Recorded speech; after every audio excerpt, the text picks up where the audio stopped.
Assalamualaikum warahmatullahi wabarakatuh. Saya Ayu Tanti Hidayati dari kelas SY 19D1, Program Studi Ekonomi Syariah, Fakultas Agama Islam Universitas Pelita Bangsa, akan menjelaskan materi mengenai perancangan sistem kompensasi untuk memenuhi salah satu tugas mata kuliah Manajemen Sumber Daya Manusia. Sistem kompensasi seringkali menjadi topik yang paling hangat dibicarakan, baik oleh karyawan ataupun manajemen di dalam sebuah organisasi. Sistem kompensasi yang baik dapat mendorong kinerja karyawan dan meningkatkan daya saing organisasi. Tujuan utama dari sistem kompensasi adalah menyelaraskan tujuan dan keinginan karyawan dengan tujuan dan keinginan organisasi.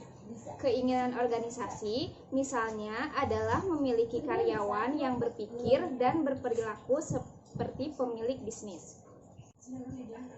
Yang pertama, faktor-faktor yang menentukan tingkat bayaran. Struktur dan skala upah wajib disusun oleh pengusaha dengan memperhatikan golongan, jabatan, masa kerja, pendidikan, dan kompetensi. Yang pertama, golongan jabatan.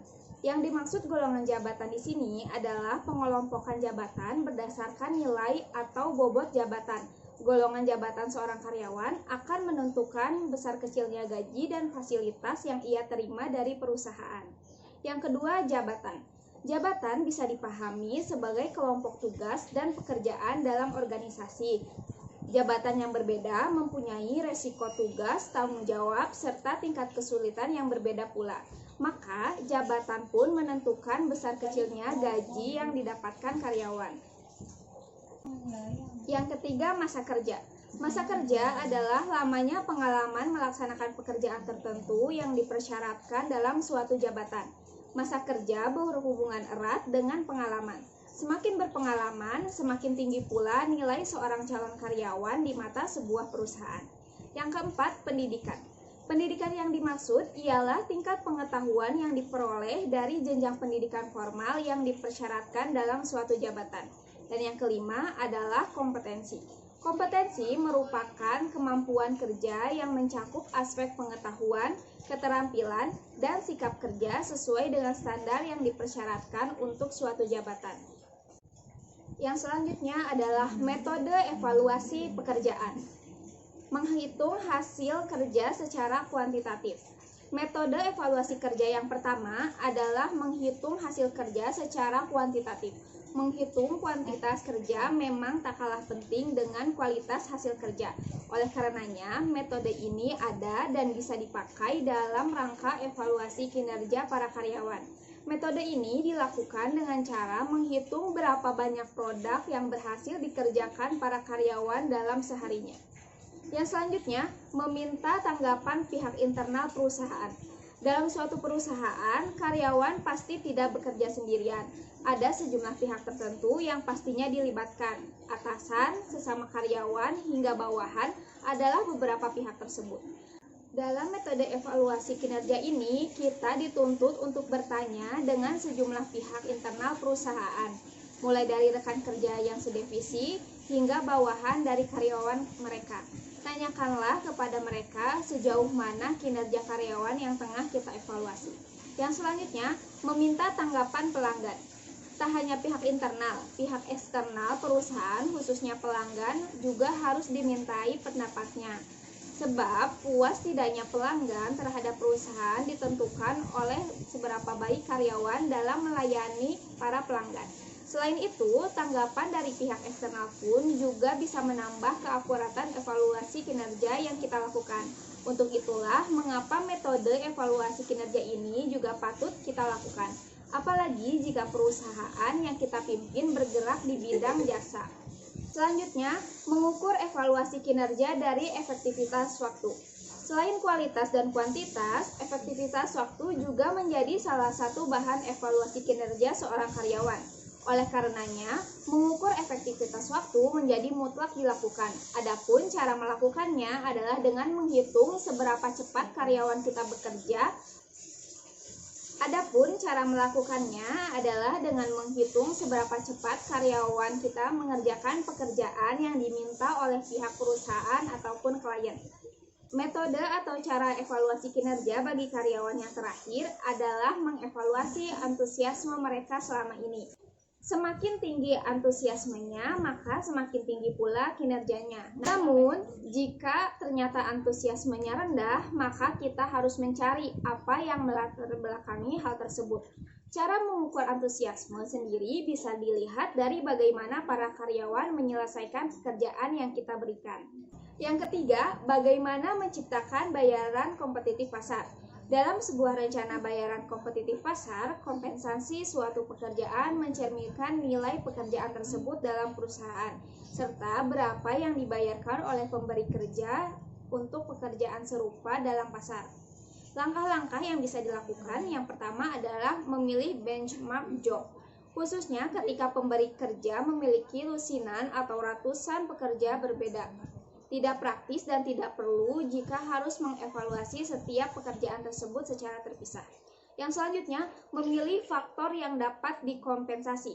Pilihan faktor yang dapat dikompensasi tergantung pada tradisi, seperti yang telah dinyatakan Undang-Undang Bayaran Setara tahun 1963, yang menggunakan 4 keterampilan yang dapat dikompensasi, di antaranya keterampilan, usaha, tanggung jawab, dan kondisi kerja.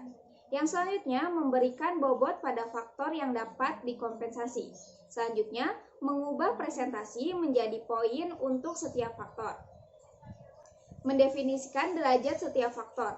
Kemudian, pecahkan setiap faktor menjadi derajat dan definisikan setiap derajat sehingga penilai dapat menilai jumlah atau derajat dari suatu faktor yang ada dalam sebuah pekerjaan.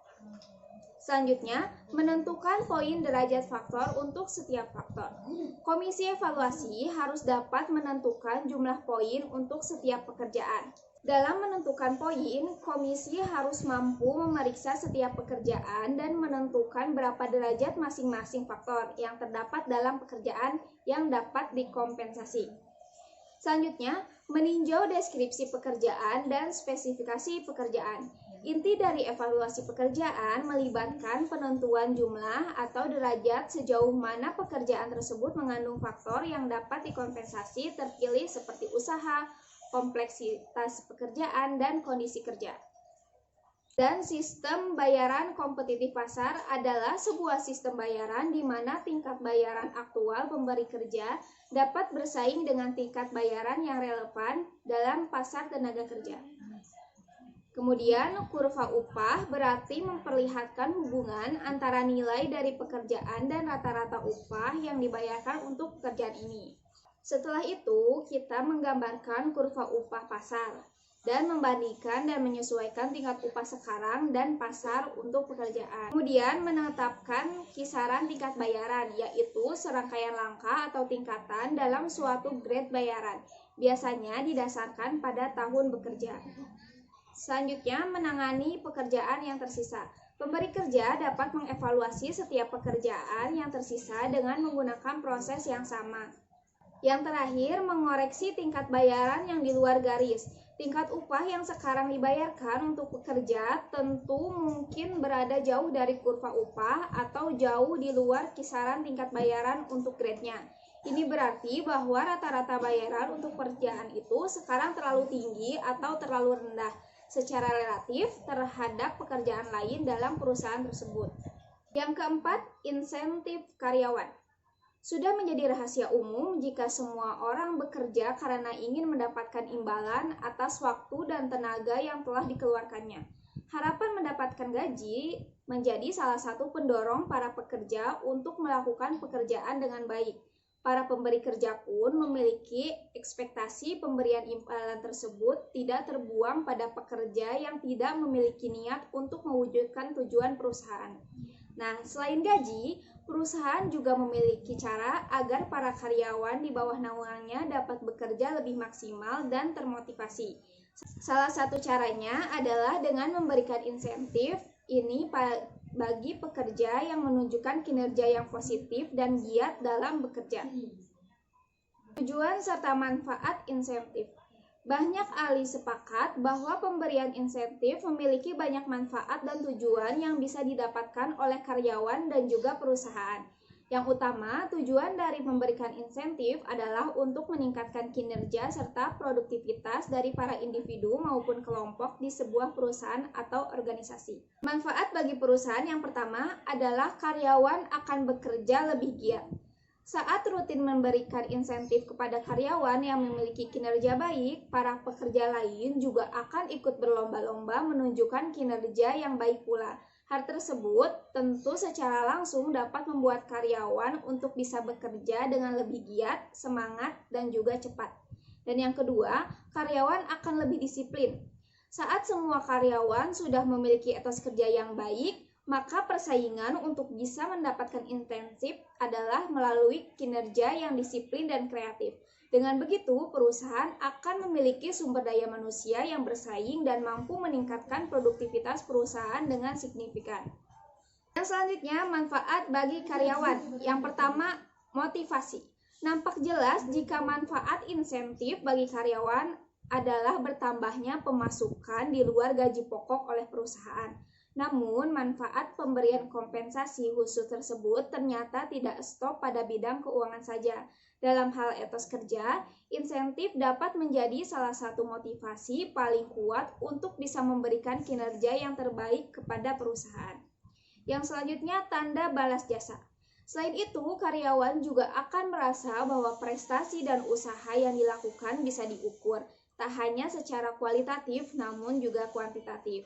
Insentif juga menjadi bukti nyata atas balas jasa dari kerja keras karyawan dalam bentuk bonus uang. Karyawan juga tidak segan untuk bekerja lebih pada perusahaan dan meningkatkan kemampuan profesi yang dibutuhkan demi mendapatkan pendapatan tambahan. Ada berbagai macam tipe insentif karyawan yang berlaku di perusahaan, antara lain yang pertama komisi, yang kedua profit sharing, yang ketiga bonus, yang keempat gain sharing, yang kelima jaminan sosial, yang keenam time of benefit, yang ketujuh program pelayanan karyawan, dan yang kedelapan insentif non-finansial. Yang kelima, tunjangan-tunjangan. Apa itu tunjangan karyawan? Secara garis besar, tunjangan karyawan adalah tambahan yang diberikan perusahaan kepada karyawan di luar gaji pokok. Sebagian tunjangan karyawan dapat dibayarkan sebagai tambahan gaji pokok atau termasuk ke dalam gaji pokok. Jenis-jenis tunjangan karyawan ada 10. Yang pertama, tunjangan makan, kemudian tunjangan transportasi, tunjangan kesehatan, tunjangan lembur, tunjangan hari libur, tunjangan pinjaman, tunjangan hari raya, tunjangan anak istri, tunjangan pensiun, dan tunjangan jabatan. Baik, sekian materi yang dapat saya sampaikan. Mohon maaf atas kesalahan. Wabillahi taufiq wal hidayah. Wassalamualaikum warahmatullahi wabarakatuh.